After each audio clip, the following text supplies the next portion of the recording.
महाराज रावण के महल महल मंदिर मंदिर खोजनी, लेकिन कहीं माई सीता नजर नहीं किया आवत है।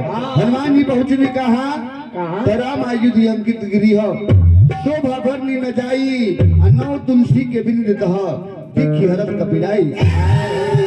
हनुमान जी पहुंची विभीषण जी के दरबार में, तो देखा जी कि महल के आगे चक्र सुदर्शन के चिन्ह बा, दरवाजा पर तुलसी जी के पेड़ बा।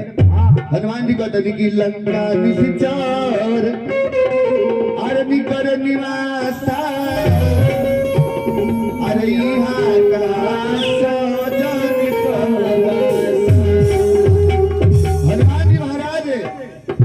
की लंका के नगरी में, राक्षस के नगरी में भगवान के भगत कहां से आ गई ले।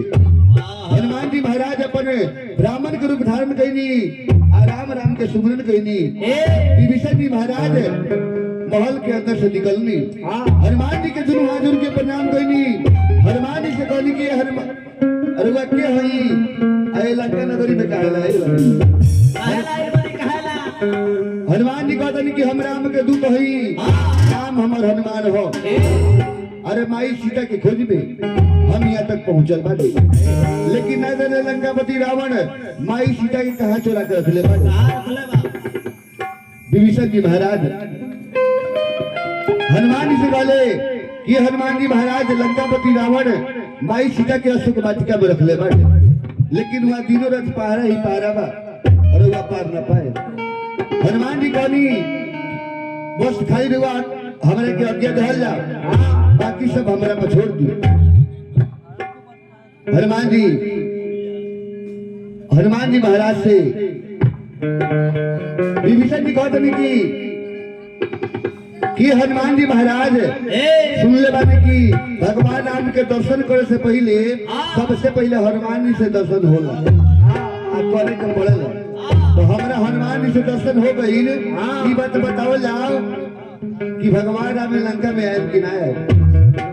अरे हम राक्षस की जाति बनी, निश्चर की जाति बनी, भगवान राम हमारा के अपनाए कि ना अपनाए। विभीषण जी गौतमी अरे लंका में प्रभु जी आई है कि ना, लंका में प्रभु जी आई है कि ना, हम साथी पूछी ले हनुमान।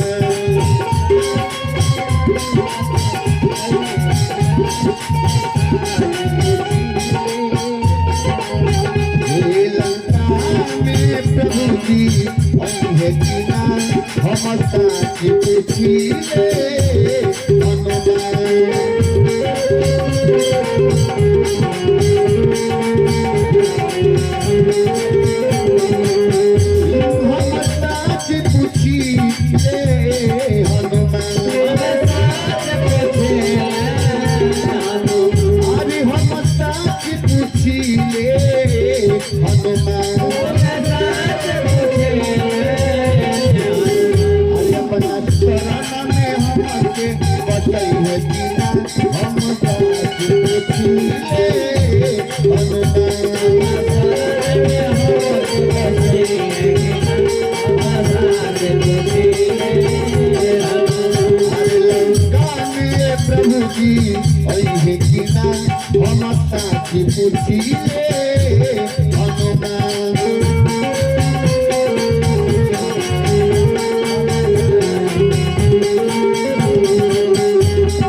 की जाति बनी, राक्षस की जाति की बनी, भगवान हमरा की अपनाएं कि नहीं अपनाएं।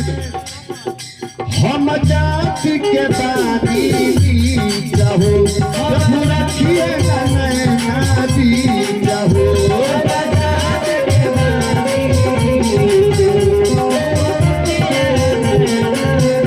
हम जाति के बानी रहो प्रभु रखिए नैना दी रहो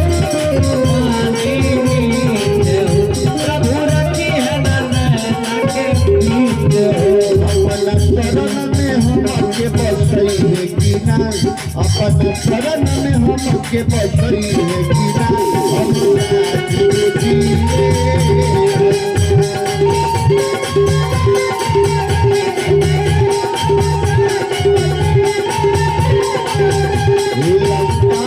प्रभु जी आई है कि ना हम जाति पूछी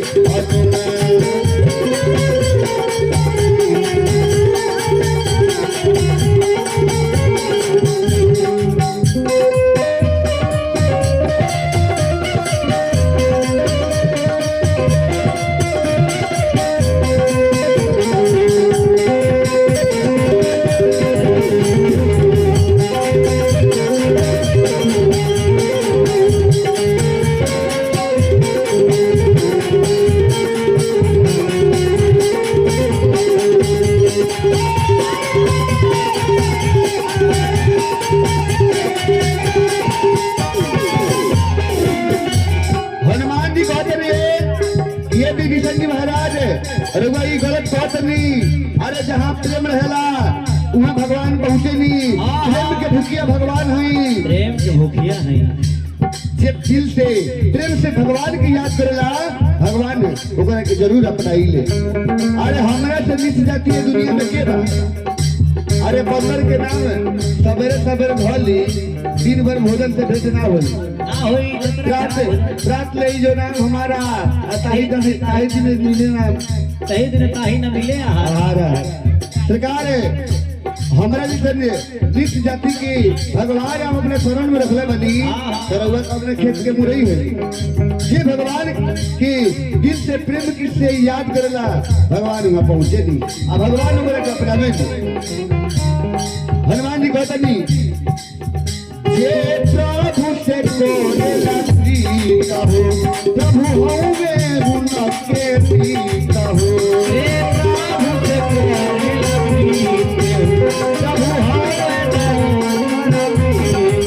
प्रभु से कोरेला पीता हो प्रभु हमें उनके पीता हो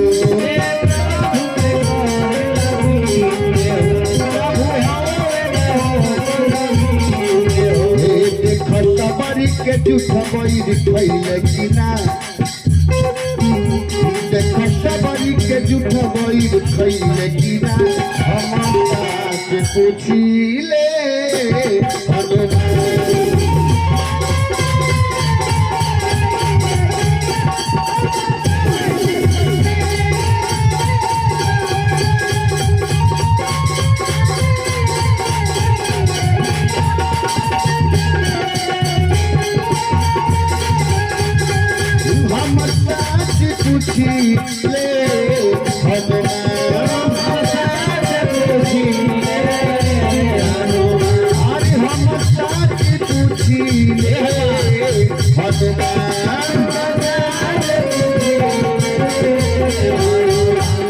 अपना शरण में हम के बतई है कि ना हम साथ पूछिले